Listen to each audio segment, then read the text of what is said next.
এখানে আমি সার্ভ করে নিয়েছি ফ্রাইড রাইস, লইটা মাছের চপ এবং সফেদ মুগ চিকেন, যেটা আমার আজকে সানডে স্পেশাল রেসিপি বা মেনু। তো এই ভিডিওটি আপনাদের দেখার অনুরোধ রইল যে আমি এই রেসিপিগুলো কিভাবে একেবারে রেস্টুরেন্টের মতন বানিয়ে থাকি। ভালো লাগলে অবশ্যই লাইক, কমেন্ট এবং শেয়ার করবেন এবং আমার চ্যানেলটিকে সাবস্ক্রাইব করতে ভুলবেন না। বাড়িতে আপনারা অবশ্যই ট্রাই করে দেখবেন আমার তৈরি করা রেসিপিগুলি কেমন লাগলো সেটাও আমাকে জানাবেন কমেন্টের মাধ্যমে। আশা করব ভালোই লাগবে। অনেক ধন্যবাদ এবং ভিডিওটি শেষ পর্যন্ত দেখার অনুরোধ রইল। প্রথমে আমি লইটা মাছটাকে নিয়ে কেটে নেব। কীভাবে কাটবো? প্রথমে মাঝখান থেকে এইভাবে চিড়ে নেবেন। এইভাবে চিড়ে নেওয়ার পরে আমি মাছের মাঝখান থেকে কাঁটাটাকে বার করে নেব। এই যে দেখতে পাচ্ছেন লম্বা কাঁটাটা রয়েছে, এই লম্বা কাঁটাটাকে আমাকে এখান থেকে বার করে নিতে হবে। আমি এইভাবে এটাকে এখান থেকে বার করে নেব। বার করে নিয়ে আমি কাঁটাটাকে সাইড করে দেবো। আর সাইডে যে পাখনাগুলো থাকে মাছের, এটাকেও কিন্তু কেটে নেবেন। এইভাবে লইটা মাছের প্রত্যেকটাকেই এইভাবে কাটা বার করে কেটে নিতে হবে। এইভাবে আমাকে মাছগুলোকে আলাদা করে নিতে হবে, মানে কাটাগুলোকে রাখা যাবে না। আর মাছের পাখনাগুলোকেও আমি কেটে নেব। আমি আরেকটা দেখিয়ে দিচ্ছি। এই যে মাছের পাখনাগুলো রয়েছে, কেটে নেব এটাকে আমি আগে। এবার কেটে নেওয়ার পরে মাঝখান থেকে এইভাবে কাঁচি দিয়ে কেটে নিচ্ছি, কাঁচির সাহায্যে। এইভাবে কেটে নেওয়ার পরে আমি মাঝখান থেকে আবারও এই কাঁটাগুলোকে ভালো করে বার করে নেব। এইভাবে প্রত্যেকটা পিস থেকেই আমাকে বার করে নিতে হবে মাঝখান থেকে কাঁটাগুলো, এবং অবশ্যই সাইডের পাখনাগুলোকে কেটে নেবেন। এই যে এরকমভাবে কেটে নেবেন। তাহলে এইভাবেই এর পরবর্তী স্টেপ আমি দেখিয়ে দেবো কী করে এই চপ ভাজতে হয়। তার আগে মাছের কাঁটাগুলোকে এইভাবে বার করে নিতে হবে। এখানে আমি মাছটাকে ম্যারিনেট করে নিচ্ছি। সামান্য একটু নুন দিচ্ছি, সামান্য একটু নুন, সামান্য একটু গোলমরিচের গুঁড়ো, আর আমি দেব ছোট এক টুকরো পাতিলেবুর রস। মাছটাকে আমি ভালো মতন মাখিয়ে ম্যারিনেট করে নেব। এইভাবে এই অবস্থায় আমি ম্যারিনেট করে রেখে দিচ্ছি। নুনটা আমি এই মুহূর্তে অল্পই দিলাম, এরপরে আমি যখন ব্যাটার করব সেখানে আবার নুন দেব, সেই জন্য আমি এইখানে একটু নুনটা কমে দিলাম। এটাকে আমি ম্যারিনেট করে রাখবো বেশ কিছুক্ষণ।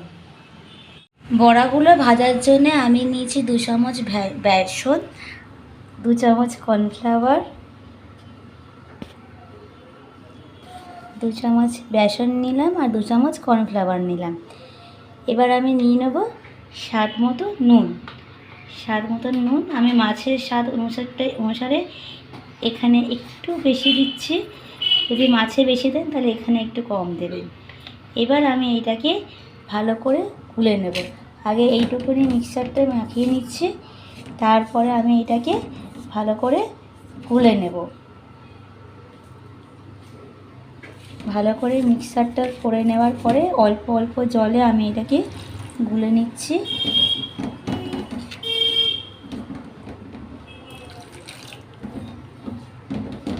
এই ব্যাটারটা যেন বেশি পাতলা না হয় সেটাকে খেয়াল রাখতে হবে।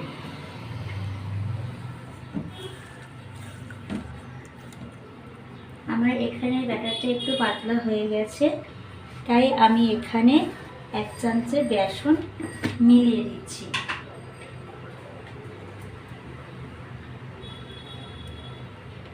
এক চামচে বেসন মেলানোর পরে আমি এটাকে ভালোভাবে ব্যাটারটা গুলে নেব।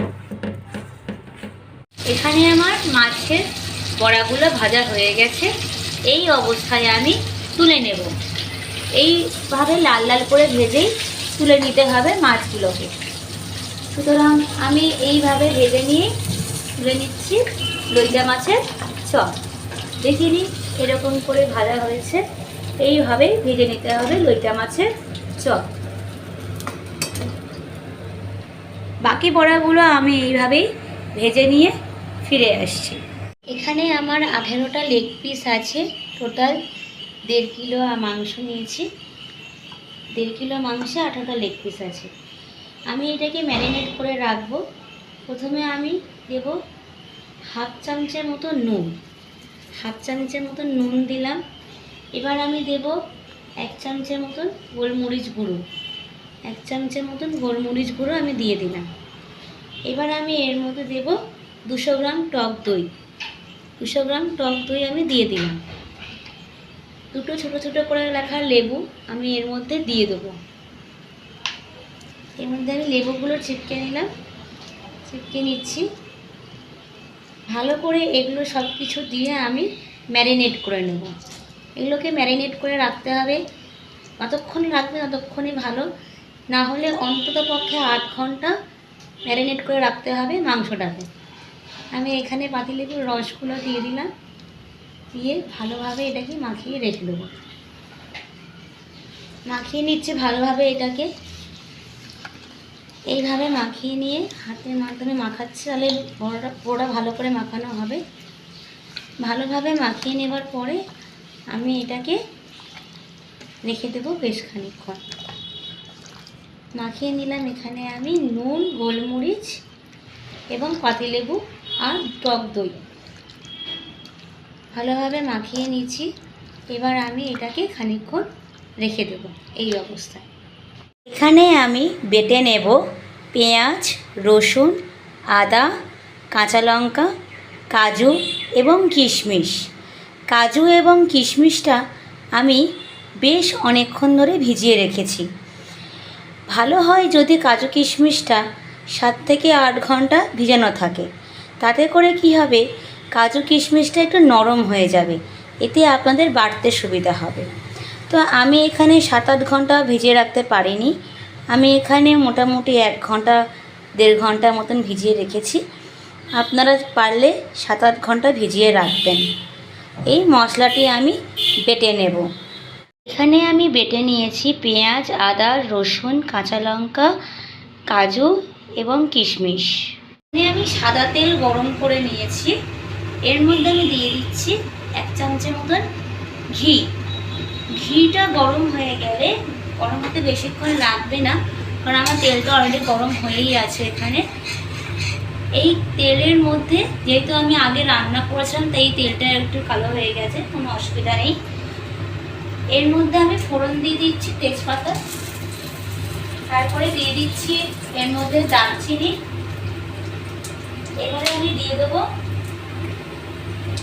লবঙ্গ এবং এলাচ। গ্যাসটা কমিয়ে নিলাম এই অবস্থায়।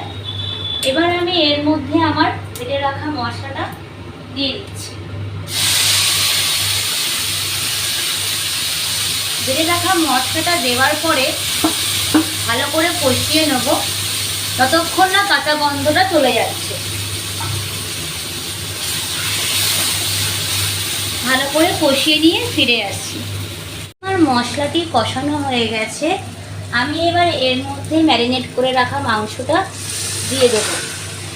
ম্যারিনেট করা মাংসটা দিয়ে দেওয়ার পরে আমি এটাকে ভালোভাবে কষিয়ে নেব। এটাকে। তার আগে আমি ভালো করে মাংসের গায়ে ম্যারিনেট করে রাখা জিনিসগুলোকে একটু দিয়ে দিই। এবার আমি এটাকে ভালোভাবে মাংসের সাথে কষিয়ে নিচ্ছি।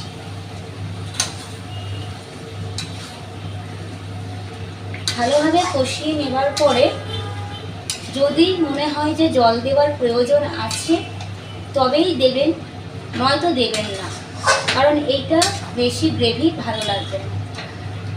তাই এটাকে এখানে আমি দিয়ে দিচ্ছি পরিমাণ মতন জল। এই জলটা শুকিয়ে গ্রেভি হয়ে যাবে ততক্ষণ। এবং এটাকে সেদ্ধ হওয়ার জন্য আমাকে এটাকে চাপা দিয়ে রাখতে হবে বেশ খানিকক্ষণ। এখানে আমার তৈরি হয়ে গেছে চিকেন। এবার আমি এই অবস্থায় গ্যাসটি বন্ধ করে দেব এবং সার্ভ করে ফিরে আসব। এখানে আমার 1 কিলো বাসমতি রাইস নেওয়া হয়েছে এবং এটা দিয়েই আমি ফ্রাইড রাইসটা করব। রাইসের জন্য আমার এখানে প্রায় 2 লিটারের কাছাকাছি জল নিয়ে ফুটিয়ে নিয়েছি। আমি এর মধ্যে দারচিনি, সামান্য দারচিনি দিয়ে দিলাম, দিয়ে দিচ্ছি লবঙ্গ এবং এলাচ। লবঙ্গ এবং এলাচ আমি জলটার মধ্যে দিয়ে দিলাম। এবার আমি এই অবস্থাতেই আমার ধুয়ে রাখা 1 কিলো বাসমতি রাইস দিয়ে দেবো। দিয়ে দিচ্ছি আমি এখানে আমার 1 কিলো বাসমতি রাইস জলটার মধ্যে। এই চালটা আমি 80% রান্না করব হাঁড়ির মধ্যে।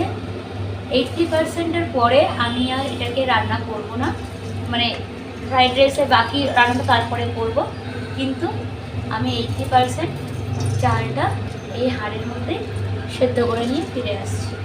আমার চালটা দেওয়া হয়ে গেছে, আমি এটাকে 80% সেদ্ধ করে ফিরে আসছি। দেখতেই পাচ্ছেন আমার 80% চালটা হয়ে গেছে, তাই আমি নামিয়ে নিচ্ছি।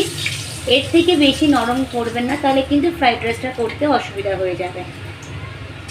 এখানে আমি তেল গরম করে নিচ্ছি ফ্রাইড রাইসের জন্য। প্রথমে তেলটা গরম হয়ে গেলে আমি আমার কেটে রাখা সবজিগুলো আমি ভেজে নেব।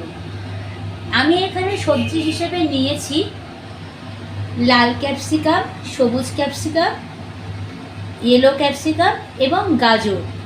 আপনারা আপনাদের পছন্দ অনুযায়ী সবজি নিতে পারেন। এর মধ্যে কড়াইশুঁটি দিতে পারেন, বাঁধাকপি দিতে পারেন আপনাদের পছন্দ মতন। যাই হোক, আমার এখানে তেলটা গরম হয়ে গেছে, আমি কেটে রাখা সবজিগুলো এর মধ্যে দিয়ে ভেজে নেব। সবজিগুলোকে বেশ লাল করে ভাজবো, যাতে সবজিগুলো সেদ্ধ হয়ে যায়। তেলের পরিমাণটা আমি এখানে বেশি নিয়েছি, তার কারণ হচ্ছে আমার এখানে সবজির পরিমাণটা বেশি ছিল, তাই আমি বেশি নিয়েছি। এবার ভালোভাবে আমি এটাকে তেলের সঙ্গে একটু নাড়াচাড়া করে নেব এবং এর মধ্যে আমি একটু নুন দিয়ে দেবো, যাতে সবজিগুলো সেদ্ধ হয়ে যায়। নাড়িয়ে নেওয়ার পরে আমি এর মধ্যে খানিকটা নুন দিয়ে দিলাম। এবারে আমি আর একবার এটাকে ভালোভাবে মিশিয়ে নেব।